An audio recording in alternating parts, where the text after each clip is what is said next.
물 한 사발에 담긴 진심이 한 사내의 운명을 통째로 뒤바꾼 이야기가 있다. 충복은 지게 가득 장작을 짊어지고 마을 어귀를 막 지나고 있었다.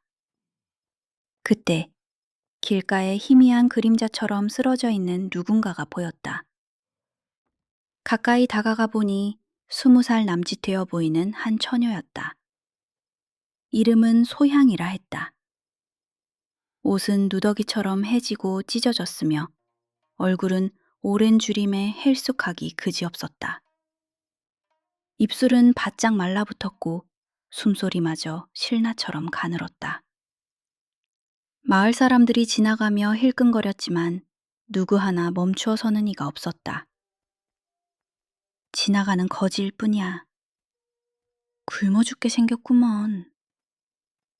사람들은 이내 고개를 돌리고 제 갈 길을 갔다.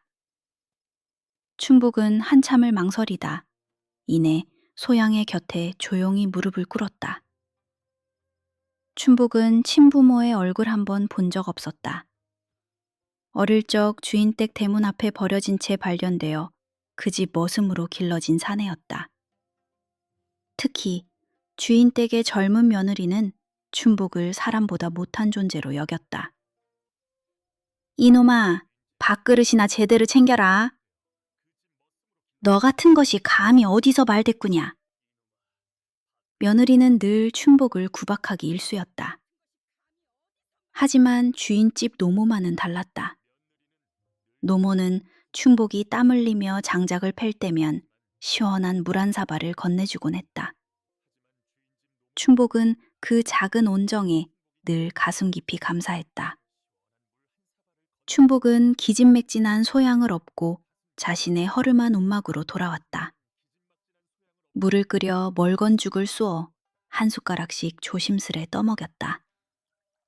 소양은 떨리는 손으로 죽그릇을 받아먹다가 갑자기 땅바닥에 손가락으로 무언가를 그리기 시작했다.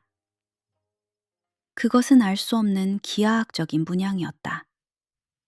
원 안에 사각형이 있고 그 안에 또 다른 무늬가 새겨진 기이한 그림. 춘복은 그 문양을 본 순간 등골이 서늘해지는 기분을 느꼈다. 소양은 문양을 다 그리자마자 그대로 정신을 잃었다. 춘복이 소양의 이마에 손을 대보니 얼음장 같은 냉기가 느껴졌다. 한여름인데도 소양의 몸에서는 겨울 찬바람 같은 기운이 흘러나왔다. 춘복은 소양을 자리에 눕히고 낡은 이불을 덮어주었다. 밤새도록 소양은 깨어나지 않았고 춘복은 그 곁을 지키며 뜬 눈으로 밤을 새웠다. 이튿날 아침 춘복은 주인집 노모에게 소양의 일을 아뢰었다. 노모는 친히 움막으로 소양을 보러 왔다. 소양은 여전히 숨소리만 가늘게 내쉬며 누워 있었다. 노모는 소양의 얼굴을 한참 들여다보더니 나지막이 말했다. 이 아이, 복을 끌어들이는 상이구나. 춘복은 귀를 의심했다. 노모는 젊은 시절 무당의 딸로 태어나 관상을 볼 줄 아는 분이었다. 할머님, 정말이옵니까? 그래, 이 아이의 이마에 귀한 기운이 서려 있다. 춘복아, 네가 이 아이를 거두면 반드시 큰 복이 돌아올 것이다. 마을 사람들은 춘복이 거지 처녀를 거둔다는 소식에 혀를 차며 비웃었다. 하지만 춘복은 노모의 말씀을 믿기로 했다. 사흘째 되던 날, 소향이 드디어 눈을 떴다. 소향은 눈을 뜨자마자 춘복을 보고 겁에 질린 듯 몸을 떨었다. 누구시옵니까? 춘복은 부드러운 목소리로 그녀를 안심시켰다. 걱정 마시오. 나는 춘복이라 하오. 당신이 길에 쓰러져 있기에 이곳으로 모셔왔소. 그때 주인댁 며느리가 매서운 얼굴로 움막 앞에 나타났다. 춘복아, 저 떠돌이 천 것을 당장 관아에 넘기거라. 우리 마을에 역병이라도 퍼지면 어쩔 셈이냐. 마을 사람들까지 모여들어 수군거렸다. 춘복은 며느리 앞에 털썩 무릎을 꿇었다. 마님, 제발 용서하여 주시옵소서.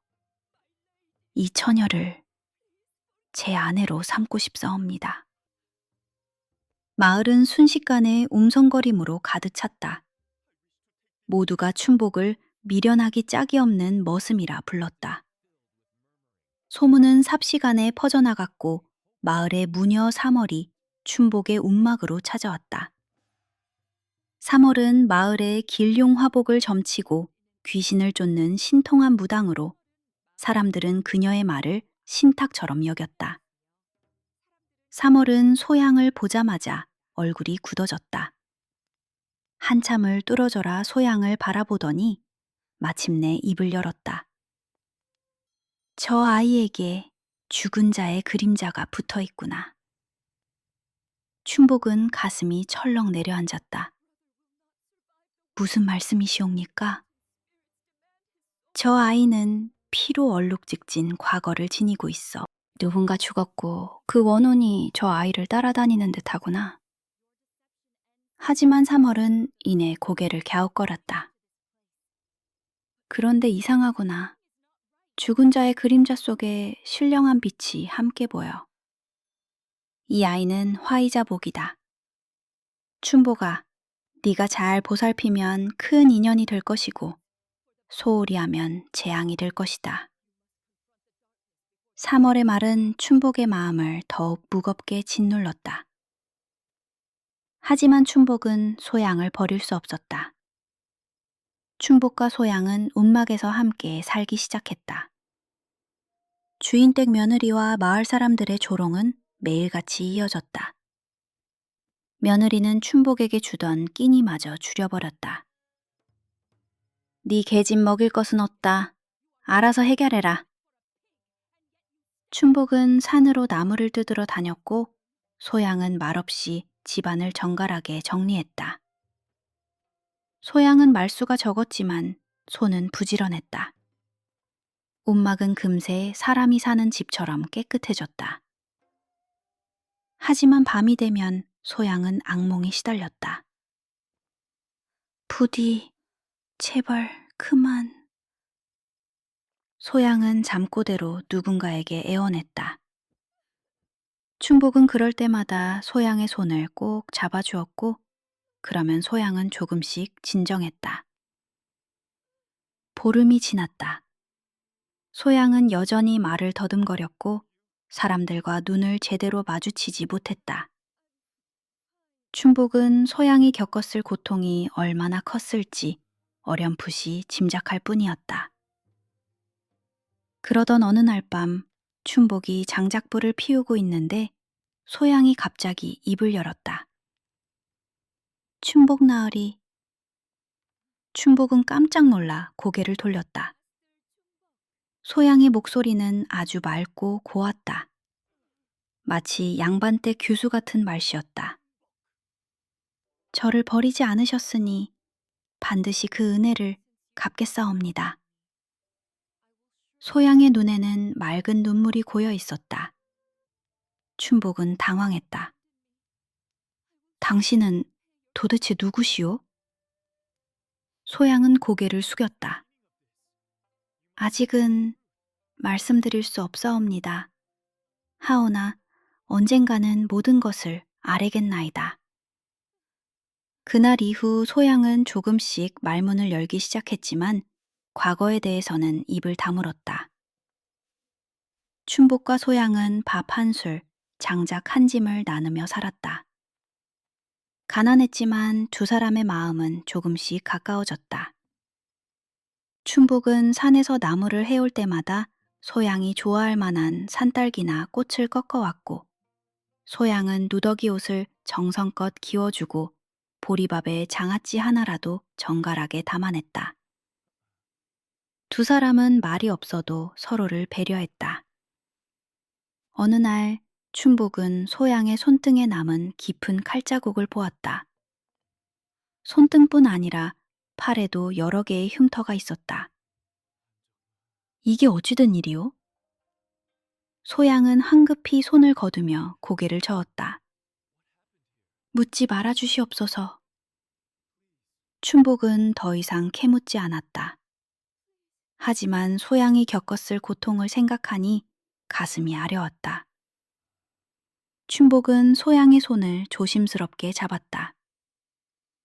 언젠가 당신이 말하고 싶을 때 그때 들어드리겠소. 그때까지 기다리겠소. 소양은 춘복의 손을 꼭 잡았다. 두 사람의 마음은 그렇게 조금씩 하나가 되어갔다. 한 달이 지났다. 갑자기 마을의 관아의 군사들이 들이닥쳤다. 최근 인근 고을에서 도적대가 출몰하여 양반댁을 습격했다는 소식이었다. 관아에서는 도적대의 흔적을 쫓아 마을을 뒤지며 낯선 사람이 있는지 조사했다. 주인댁 며느리가 군사들에게 일러 바쳤다. 저기 춘복이라는 머슴이 한 달 전에 정체불명의 여자를 데려와 숨겨주고 있사옵니다. 군사들은 춘복의 움막으로 몰려왔다. 소양은 군사들을 보자 얼굴이 새하얗게 질렸다. 저 여자가 도적패의 첩자라는 소문이 있소. 당장 관아로 데려가겠소. 춘복은 소양 앞을 막아섰다. 이 여인은 아무 죄가 없사옵니다. 비키지 못할까? 감히 관아의 명을 거역하느냐? 군사들이 칼을 빼들자 소양은 춘복의 등 뒤에서 사시나무 떨듯 떨었다. 춘복은 군사들에게 무릎을 꿇었다. 제발 하루만 시간을 주시옵소서. 이 여인이 결백함을 제가 증명하겠나이다. 군사들은 코웃음을 쳤지만 주인집 노모가 나서서 간청하자 마지못해 하루의 시간을 주었다. 그날 밤 소양은 고열에 시달리며 쓰러졌다. 춘복은 젖은 수건으로 이마를 식혀주며 밤새 소양을 간호했다. 소양이 뒤척이는 바람에 품속에서 작은 주머니 하나가 바닥에 떨어졌다. 춘복은 주머니를 집어들었다. 그 안에는 금빛 매듭이 달린 비단 봉투가 들어있었다. 봉투를 열어보니 고급 비단 조각과 함께 이상한 문양이 그려진 종이가 나왔다. 문양은 소양이 처음 문막에서 그렸던 그 기하학적 무늬와 똑같았다. 하지만 이번에는 문양 옆에 작은 글씨들이 빼곡히 적혀 있었다. 춘복은 글을 읽을 줄 몰랐지만 이것이 보통 물건이 아니라는 것만은 알 수 있었다. 춘복은 직감했다. 소양은 단순한 거지가 아니었다. 그녀의 몸에는 누군가가 탐내는 무언가가 숨겨져 있었던 것이다. 소양이 신음하며 눈을 떴다. 그것을 보셨나이까? 춘복은 고개를 끄덕였다. 이제 말해주시오. 당신은 누구시오? 소양은 눈물을 흘리며 마침내 입을 열었다. 저는 도적패에게 쫓겨 숨어 살던 한 양반가의 외동딸이옵니다. 소양의 아버지는 작은 고을의 향리였다고 했다. 소양이 10살 때 집안이 습격을 받았다. 한밤중에 도적들이 들이닥쳐 아버지를 죽이고 어머니를 끌고 갔다. 소양은 몸종의 도움으로 간신히 도망쳤지만 그날 이후 10년을 떠돌며 숨어 살았다. 제가 가진 이 봉투가 도적들이 찾는 것이옵니다. 그게 무엇이오? 잘 모르옵니다. 다만 아버님께서 돌아가시기 전 제 손에 쥐어주시며 말씀하셨지요. 이것을 절대 잃어버리지 말라고. 소양은 떨리는 손으로 봉투를 꺼내 춘복에게 보여주었다. 춘복은 소양의 손을 잡았다. 이제 혼자가 아니오. 내가 함께 있소. 다음 날 아침 춘복은 주인집 노모를 찾아갔다. 노모는 젊은 시절 양반가에서 몸종으로 일했기에 그를 조금 알았다. 춘복은 봉투 안의 종이를 노모께 보여드렸다. 노모는 종이를 펼쳐보더니 얼굴이 굳어졌다. 이것은 장부로구나. 장부라 하시옵니까? 그래, 돈의 흐름을 적은 장부야. 그런데 이 문양은... 노모는 종이를 자세히 들여다보았다. 문양 옆에는 관아의 이름들과 거액의 숫자들이 적혀 있었다. 이것은 이 고을 원님이 빼돌린 비자금 장부의 일부인 것 같구나. 이것이 세상에 드러나면 원님은 파직되고 유배를 갈 것이야. 춘복은 등골이 서늘해졌다. 그제야 모든 것이 이해되었다. 도적패는 원님의 사주를 받은 자들이었다. 소양의 아버지가 이 장부를 손에 넣었고 그것 때문에 살해당한 것이었다. 그렇다면 소양이는 지금도... 그래, 원님의 사람들이 저 아이를 없애려 할 것이야. 그날 밤 춘복의 예감은 적중했다. 한밤중에 복면을 쓴 자객들이 움막을 에워쌌다. 관아의 정식 군사가 아니었다. 저 계집을 내놓아라. 춘복은 소양을 업고 뒷문으로 도망쳤다. 어둠 속에서 칼이 휙휙 날아왔다. 춘복은 등에 칼을 맞았지만 소양을 놓지 않았다. 춘복 나으리, 저를 내려놓으시옵소서. 저 때문에... 입 다물고 꼭 잡으시오. 춘복은 피를 흘리며 산으로 도망쳤다. 자객들의 발소리가 점점 가까워졌다. 춘복은 비틀거리다 절벽 앞에 다다랐을 때 더 이상 걸을 수 없었다. 소양은 춘복의 상처를 보고 울음을 터뜨렸다. 제발 저를 버리고 도망가시옵소서. 춘복은 소양의 손을 꼭 잡았다. 당신을 버릴 수 없소. 자객들이 다가와 칼을 겨누는 절체절명의 순간, 무녀 삼월이 횃불을 든 마을 사람들을 이끌고 나타났다. 삼월은 춘복의 위험을 예감하고 사람들을 불러 모았던 것이다. 무슨 짓이냐? 관아의 명도 없이 백성을 해치다니. 자객들은 사람들이 몰려오자 당황하여 칼을 거두고 어둠 속으로 사라졌다. 춘복은 피를 흘리며 쓰러졌다. 소양은 춘복을 끌어안고 울었다. 춘복은 혼절하기 직전 소양에게 마지막 힘을 다해 말했다. 그 봉투 세상에 내어놓으시오. 숨지 말고. 소양은 결심했다. 더 이상 도망치지 않기로 했다. 소양은 삼월에게 봉투를 보여주며 모든 사실을 털어놓았다. 사흘 후 소양은 삼월과 함께 한양으로 올라갔다. 장부를 조정해 고발하기 위해서였다. 주인집 노모는 소양에게 추천서를 써주었다. 노모의 친정 아버지가 전직 대신이었기에 조정에 연줄이 있었다. 소양의 고발은 조정을 뒤흔들었다. 암행어사가 급파되어 고을 원님을 조사했고 장부는 명백한 증거가 되었다. 원님이 10년 동안 빼돌린 돈이 1000냥이 넘었다. 원님은 발악했다. 거짓이다. 저 천한 것의 말을 믿는단 말이냐? 하지만 소양은 침착하게 대답했다. 이 장부의 문양을 보시옵소서. 이것은 저희 집안의 문장이옵니다. 소양은 자신의 옷깃을 열어 가슴에 새겨진 작은 문신을 보여주었다. 장부의 문양과 같은 모양이었다. 소양의 아버지는 죽기 전 딸이 이 장부의 정당한 주인임을 증명할 수 있도록 문신을 새겨준 것이었다. 암행어사는 원님을 즉시 파직시키고 잡아들였다. 원님과 결탁했던 도적패도 모두 붙잡혔다. 10년 동안 소양을 괴롭혔던 악몽을 비로소 끝이 났다.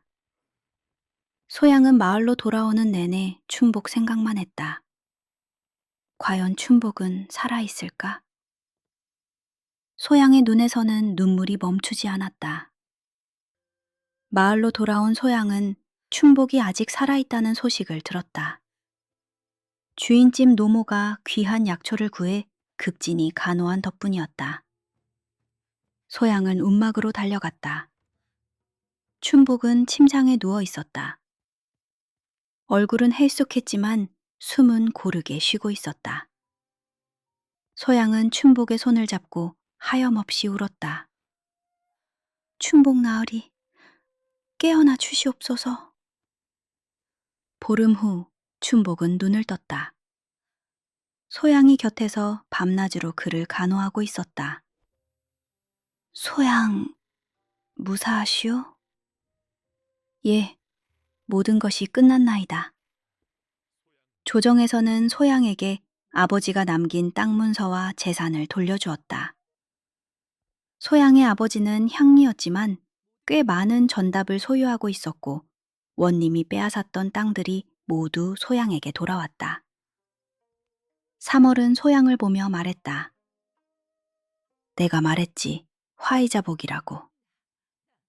너의 곁을 지킨 이는 단 한 사람, 춘복이었지. 그가 없었다면 네가 이렇게 살아남지 못했을 것이다. 소양은 고개를 끄덕였다. 한 달 후 춘복은 완전히 회복했다. 소양은 조정에서 돌려받은 재산으로 마을에 아담한 기와집을 지었다. 그리고 춘복의 손을 잡고 말했다. 춘복 나으리, 저는 머슴의 아내가 아니라 춘복 도령의 아내가 되고 싶사옵니다. 춘복은 당황했다. 나는 아무것도 없소. 집도 없고 땅도 없소. 소양은 고개를 저었다. 나으리께는 제 목숨보다 귀한 것이 있사옵니다. 그것은 바로 진심이옵니다. 두 사람은 마을 사람들이 모인 가운데 혼례를 올렸다.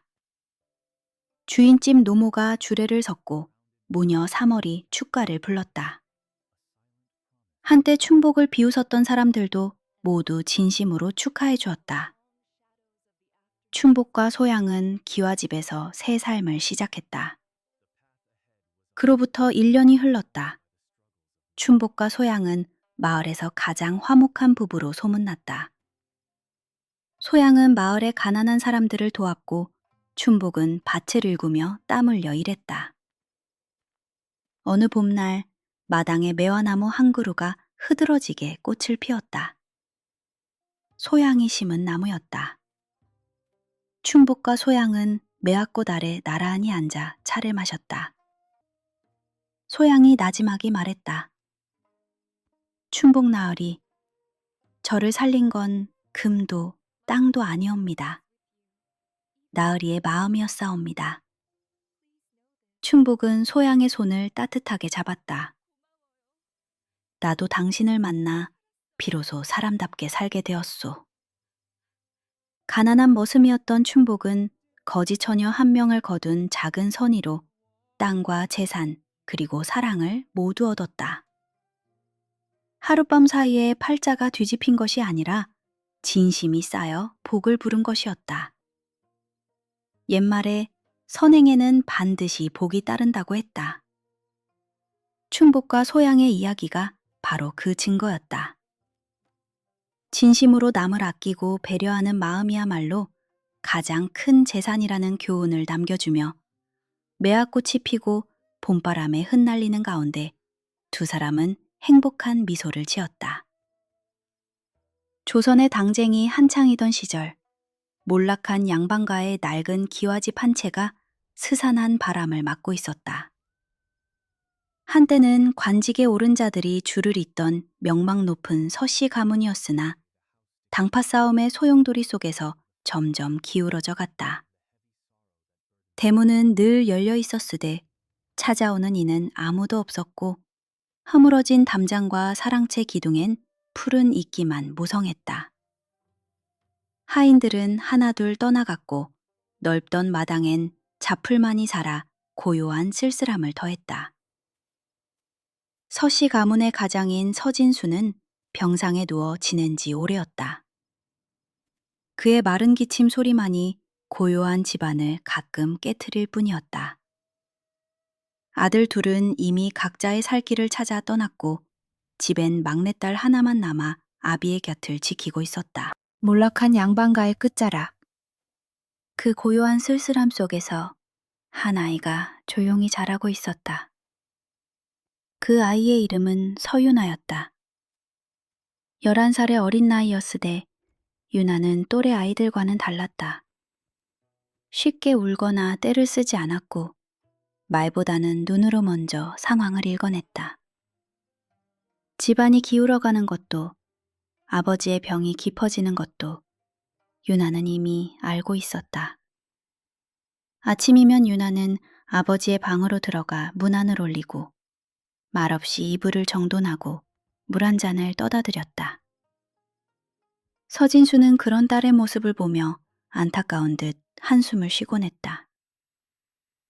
유나야, 네가 이런 집안에 태어나 고생이 많구나. 아니옵니다, 아버님. 유나는 괜찮사옵니다. 유나는 늘 그렇게 대답했다.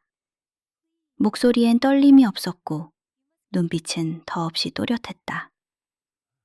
서씨 가문의 남은 사내는 단 한 명, 머슴 돌쇠뿐이었다. 돌쇠는 나이를 가늠하기 어려운 사내였다.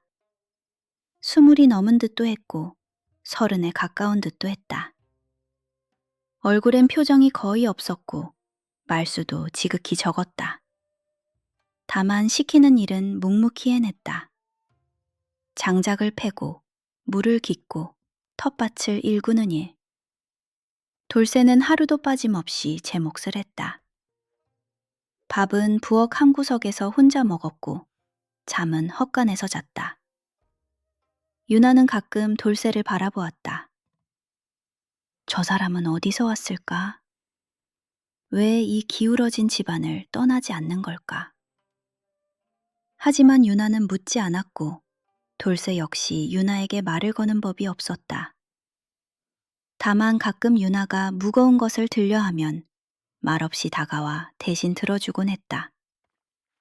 두 사람 사이엔 말이 없었으되 묘하 신뢰가 있었다. 겨울이 깊어질수록 서진수의 병환은 더욱 깊어졌다. 유나는 아버지의 곁을 떠나지 않고 밤낮으로 간호했다. 어느 날 밤 서진수는 유나를 불렀다. 유나야, 가까이 오너라. 서진수는 딸의 차가운 손을 잡고 조용히 말을 이었다. 이 집안은 이제 끝이다. 너에게 물려줄 것이 아무것도 없구나. 아버님. 허나 유나야, 이 아비는 내게 한 가지를 남긴다. 서진수는 천천히 입을 열었다. 사람 하나를 남긴다. 유나는 눈을 깜빡였다. 재물은 다 흩어졌으되 너에게는 사람 하나를 남긴다. 그것이 아비가 줄 수 있는 전부다. 사흘 뒤 서진수는 눈을 감았다. 장례는 간소하게 치러졌다. 뒤늦게 돌아온 오빠들은 슬퍼하기보다 남은 재산이나 땅 문서를 뒤지기 바빴다. 유나는 말없이 아버지의 방으로 들어가 낡은 궤 하나를 열었다. 안에는 족보 한 권, 오래된 문서 몇 장, 그리고 봉인된 편지 하나가 있었다. 아버지의 글씨였다. 유나에게, 너에게 남기는 것은 머슴 돌쇠 하나다. 그를 잘 돌보거라. 언젠가 그 연유를 알게 될 것이다. 오빠들이 방으로 들어와 물었다. 유나야, 아버님께서 무엇을 남기셨느냐? 머슴 돌쇠 하나를 제게 주셨사옵니다. 오빠들은 얼굴을 마주보며 웃음을 터뜨렸다. 머슴을 유산으로 남기셨다고? 친척들도 하나둘 모여들어 수군거렸다. 땅 한 떼기, 은 한 양도 없이 머슴 하나라니. 사람들은 유나를 보며 동정 어린 눈빛을 보냈지만 그 속엔 비웃음이 섞여 있었다. 유나는 아무 말도 하지 않았다. 마당 한 구석에서 돌쇠가 장작을 패고 있었다. 유나는 그쪽으로 걸어갔다. 돌쇠. 돌쇠는 도끼질을 멈추고 유나를 바라보았다. 아버님께서 그대를 저에게 남기셨습니다. 돌쇠는 고개를 끄덕였다. 이미 알고 있다는 듯 했다. 그대는 괜찮으신지요? 돌쇠는 잠시 말이 없다가 천천히 입을 열었다. 소인은 괜찮사옵니다, 아씨. 그 목소리는 낮았으되 단단했다. 장례를 치르고 보름이 지났다. 오빠들은 집안의 남은 살림을 모두 정리해 떠났고 집은 텅 비었다. 유나와 돌쇠만 남았다. 유나는 결심했다. 떠나기로. 어느 날 저녁 유나는 돌쇠를 불렀다. 저는 이 집을 떠나려 합니다. 그대도 이제 자유롭습니다. 하오나, 그대가 원한다면 저와 함께 떠날 수 있겠습니까? 그것은 명령이 아닌 삶을 함께 건너자는 부탁이었다. 돌쇠는 고개를 숙였다. 그리고 또렷하게 대답했다. 소인은 아씨를 따르겠사옵니다. 길을 떠나기 전날 밤, 유나는 아버지의 궤에서 오래된 종이 한 장을 펼쳤다. 사주풀이었다. 계유년 6월생 여아. 이 아이는 훗날 죽은 사람 하나를 다시 세상에 세울 것이다. 유나는 그 문장을 소리내어 읽었다. 어릴 적 아버지께서 무심히 하신 말씀이 떠올랐다. 유나야, 너는 특별한 아이란다. 언젠가 너는 누군가를 살리게 될 것이다. 유나는 이 모든 것이 우연이 아니라는 느낌을 받았다. 유나와 돌쇠는 한양에서 멀리 떨어진 산골 고을에 정착했다. 작은 초가 한 채를 얻어 유나는 안채를, 돌쇠는 사랑채를 썼다.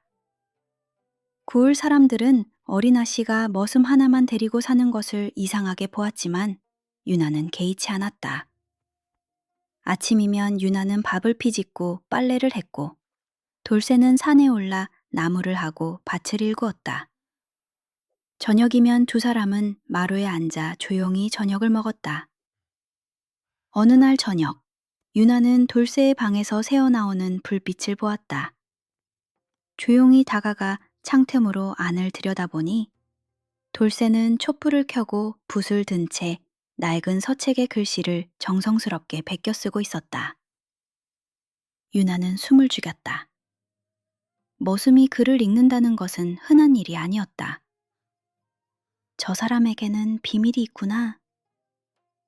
하지만 유나는 묻지 않기로 했다. 시간이 흘러 유나는 열둘이 되었다. 어느 날 유나는 돌쇠의 방을 정리하다 벽 틈에 숨겨진 낡은 천묶음을 발견했다. 안에는 사서 삼경의 구절들, 시부, 그리고 과거 시험 문제들로 빼곡한 종이 뭉치가 들어있었다. 돌쇠는 수년간 이 글들을 베꼈으며 남몰래 공부해온 것이었다. 유나는 종이들을 다시 제자리에 놓고 아무것도 보지 않은 척했다. 다음 날 아침, 유나는 돌쇠에게 물었다.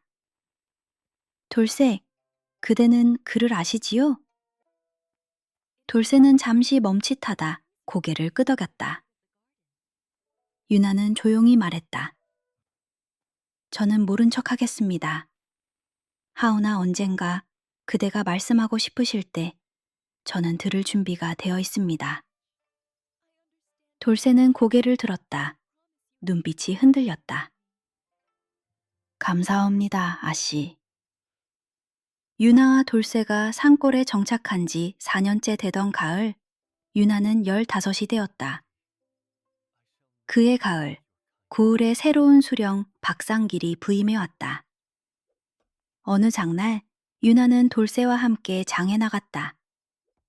그때 수령 박상길이 행차했다. 수령은 장터를 둘러보다가 돌쇠에게 시선이 머물렀다. 무언가를 확인하려는 듯한 의심의 눈빛이었다. 수령은 곁에 있던 관속에게 무언가 속삭였고, 관속은 돌쇠에게 다가와 이름과 주인을 물었다. 그날 이후 유나는 불안한 마음을 떨칠 수 없었다. 보름기, 수령은 고을의 호적을 조사한다는 명목으로 사람을 보냈고, 며칠 뒤 돌쇠를 관하로 데려오라는 명이 떨어졌다. 관하 마당에서 수령 박상길은 돌쇠를 내려다보며 물었다. 내 이름이 돌쇠라 했느냐? 본명은 무엇이냐? 기억하지 못하옵니다. 내 고향을 잊은 자가 어디 있느냐? 소인은 어릴 적 집을 잃고 떠돌다 서씨 가문에 들어갔사옵니다. 수령은 코웃음을 쳤다. 내 얼굴이 낯이 있구나. 혹 한양 출신이 아니냐? 소인은 기억하지 못하옵니다. 수령은 아직 확신하지 못했지만 의심을 거두지 않았다. 돌쇠는 잘못을 저질러 숨어 사는 자가 아니라 존재 자체가 문제가 되는 사람이었다. 유나는 아버지의 사주풀이를 떠올렸다. 죽은 사람 하나를 다시 세상에 세울 것이다. 수령은 돌쇠의 출신을 조사하라는 명을 내렸고 보름 뒤 보고가 올라왔다. 날이 머슴 돌쇠는 15년 전 서진수 댁에 들어왔사오며 그전 행적은 아무도 모른다 하옵니다. 서진수는 당쟁에서 밀려난 이판서와 가까웠다는 소문이 있사옵니다. 그 순간 수령의 눈빛이 변했다. 이판서라고? 15년 전 영모로 몰려 처형된 그 이판서 말이냐? 수령은 자리에서 일어났다. 그렇다면 그 아이가 바로 돌쇠를 당장 잡아들여라. 그날 저녁, 관속들이 유나의 집으로 들이닥쳐 돌쇠를 묶었다. 관아 마당에서 수령은 돌쇠를 내려다보며 외쳤다.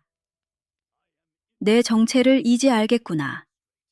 너는 15년 전 영모로 몰려 죽은 이판서의 아들 이석염이 아니냐. 마당이 술렁였다. 역적의 자식이 살아있었단 말이냐. 그때 유나가 앞으로 나섰다. 수령날이 소녀가 한 말씀 여쭙겠사옵니다. 저 사람이 무슨 죄를 지었는지 여쭙고자 하옵니다. 죄? 역적의 자식이 살아 숨쉬는 것만으로도 죄가 아니냐. 영모는 그의 아버지가 저질렀다는 죄목이옵니다. 당시 어린아이에게 무슨 죄가 있사옵니까? 기록에는 그 아이가 죽은 것으로 되어 있다 하셨습니다. 죽은 자를 다시 살려 죄를 묻는 것이 과연 법에 맞는 일이옵니까? 수령은 말문이 막혔다. 유나는 물러서지 않았다. 나리께서는 이미 죽은 자에게 다시 죄를 묻겠다는 말씀이옵니까? 수령은 결국 이 일은 가명에 보고하겠노라. 그때까지 이자를 옥에 가두어라. 하고 명했다. 돌쇠는 옥으로 끌려갔다. 유나는 돌쇠를 바라보며 속삭였다. 괜찮습니다. 제가 반드시 그대를 구하겠습니다. 유나는 밤새 잠을 이루지 못했다. 그때 아버지의 말씀이 떠올랐다. 내가 내게 상자 하나를 남긴다. 허나 이 상자는 네 목숨이 위태로울 수 있는 것이니 네가 정말로 필요한 순간이 올 때 열어라. 유나는 벽장 깊숙한 곳에 숨겨둔 상자를 꺼냈다. 상자에는 돌쇠의 목숨이 위태로울 때 열어라. 이 안의 것으로 그 아이를 구하라 고 적혀 있었다.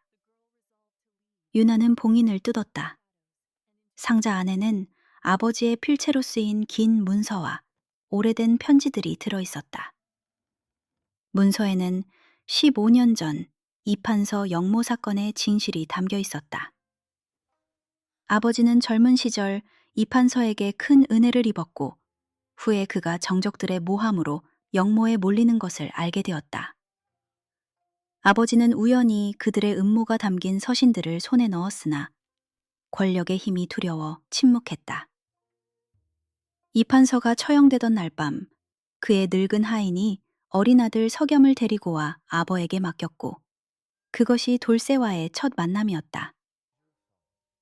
유나야, 이 상자 안에 모든 증거가 들어있다. 권력자들이 주고받은 서신, 위조된 증거의 원본, 그리고 이판서 댁의 족보 사본이다. 이것을 가지고 가명으로 가거라. 그리고 조정에 상소를 올려 석염의 억울함에 그리고 이판서님의 억울함을 풀어주거라. 다음날 아침 유나는 사흘 밤낮으로 상소문을 썼다. 그리고 모든 증거를 챙겨 가명으로 향했다.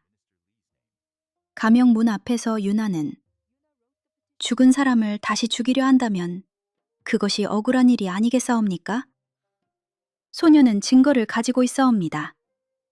라고 외치며 상소를 올렸다.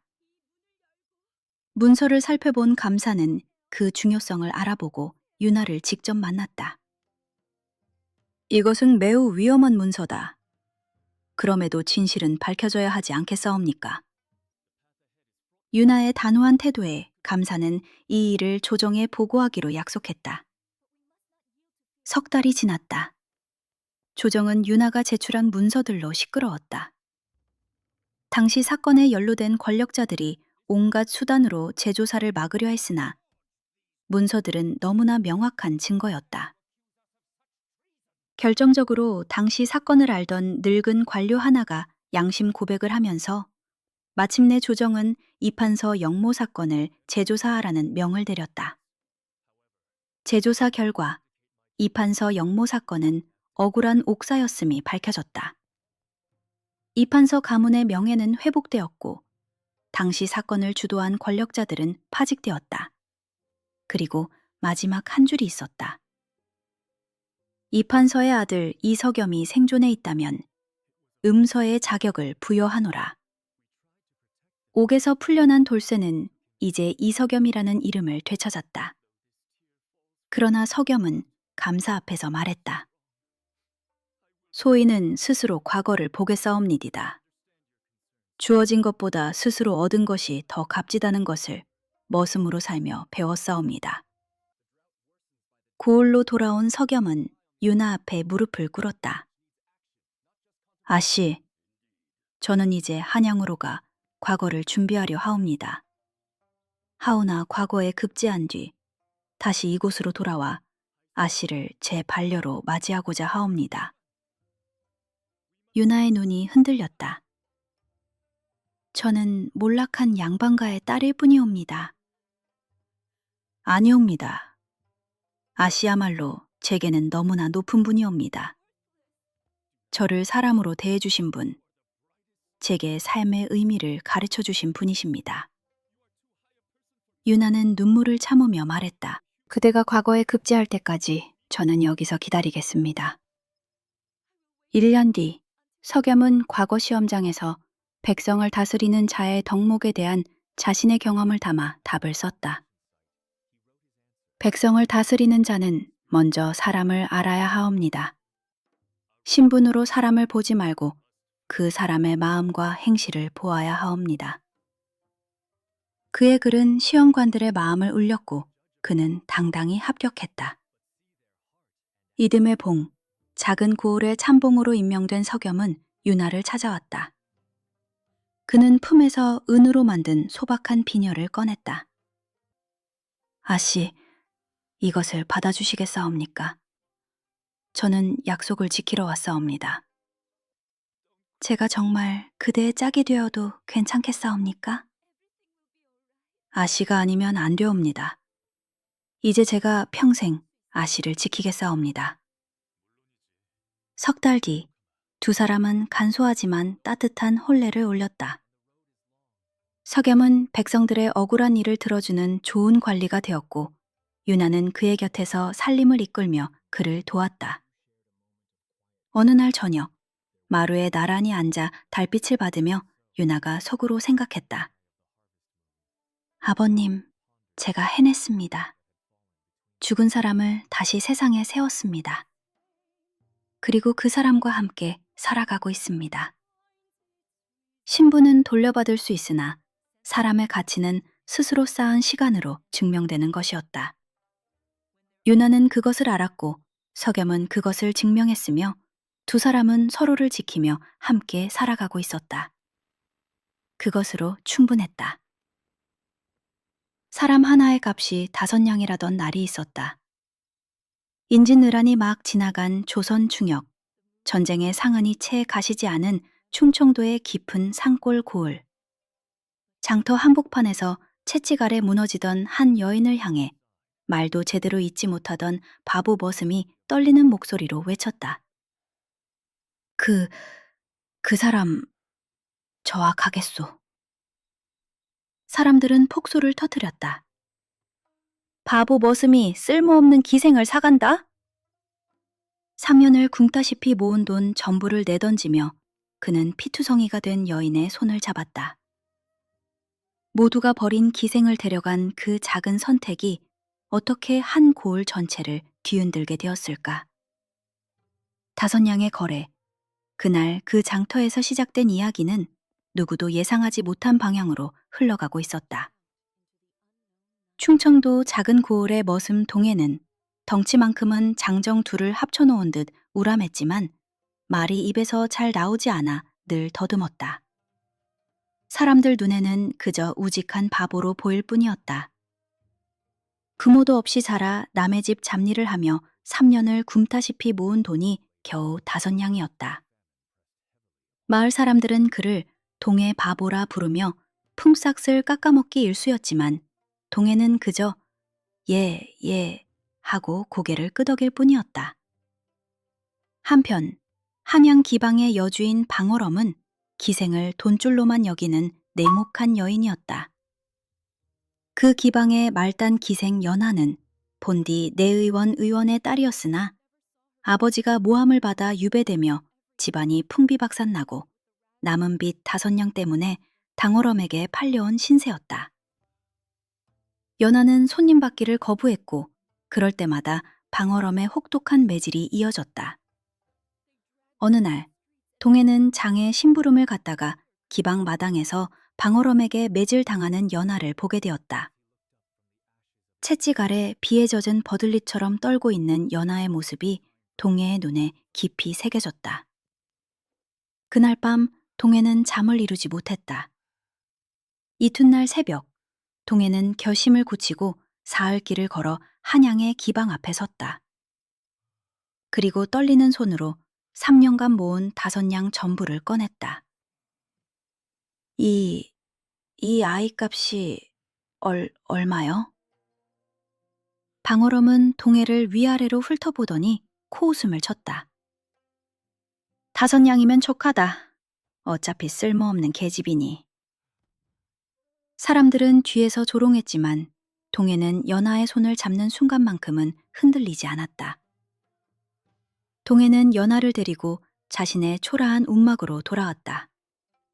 그리고 연하에게 움막을 내어주고 자신은 문 앞 집더미를 깔고 누워 잤다. 동해는 연하에게 한 발짝도 가까이 다가오지 않았고 말을 걸 때도 문 밖에서 조심스레 물었다. 밥 먹었소? 춥지는 않소? 어느 날 밤 연하가 조용히 물었다. 어찌하여 저를 사셨습니까? 동해는 얼굴을 붉히며 더듬더듬 말했다. 매 맞는 것을 더는 못 보겠더이다. 그것뿐이요. 연하는 그 말에 아무 대답도 못하고 조용히 눈물만 흘렸다. 그러던 어느 날 고을의 한도사댁 아이가 열이 치솟고 숨이 가빠왔다. 마을엔 변변한 의원이 없었고 다급한 상황이었다. 연하는 더는 외면하지 못하고 기억 속 처방을 더듬어 약을 지어 아이에게 먹였다.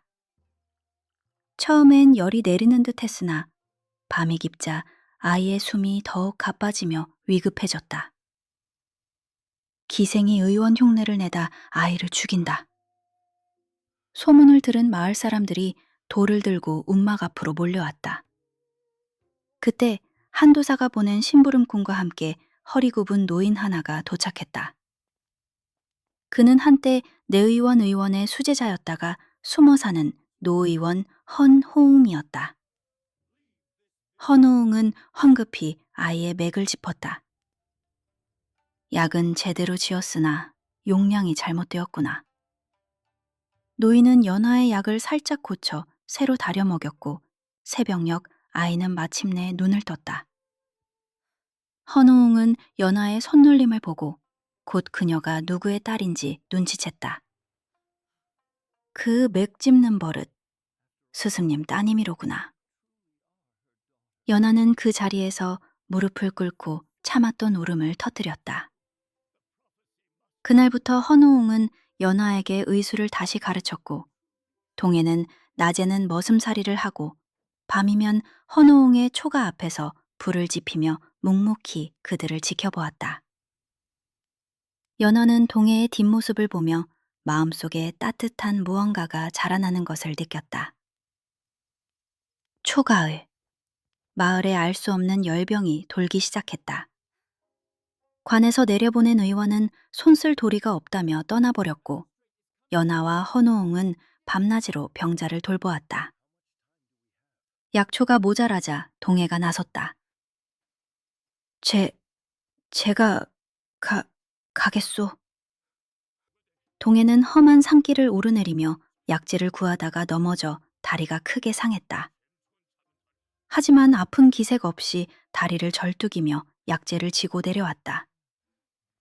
그 시련 속에서 마을 사람들의 눈에 연하와 동해는 더 이상 기생과 바보 머슴이 아니었다. 열병이 잠잠해지자 마을 사람들은 이제 연하에게 연하 낭자, 고맙소, 라며 고개를 숙였다.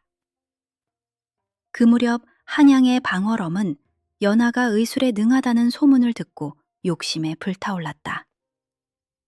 연하를 되찾아야겠다 결심한 방월엄은 연하가 쓰던 방에서 발견한 매화 문양의 옥장식 반쪽을 품고 충청도로 향했다. 얼마 후 관아의 포졸들이 들이닥쳐 동해와 연하를 끌고 갔다. 관아 마당에는 방월엄이 상소를 올리고 있었다. 사또나리, 저 머슴이 양반과 정녀를 속여 데려갔사옵니다.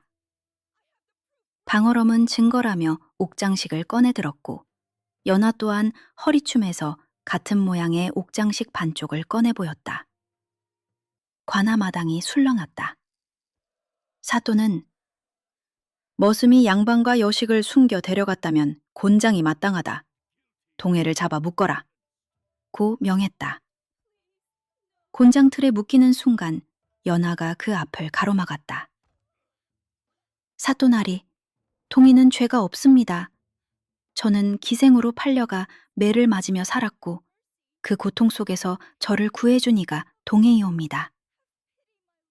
하지만 사또는 곤장 집행을 명했다. 곤장이 동해의 등을 내리치자 피가 옷을 적셨다.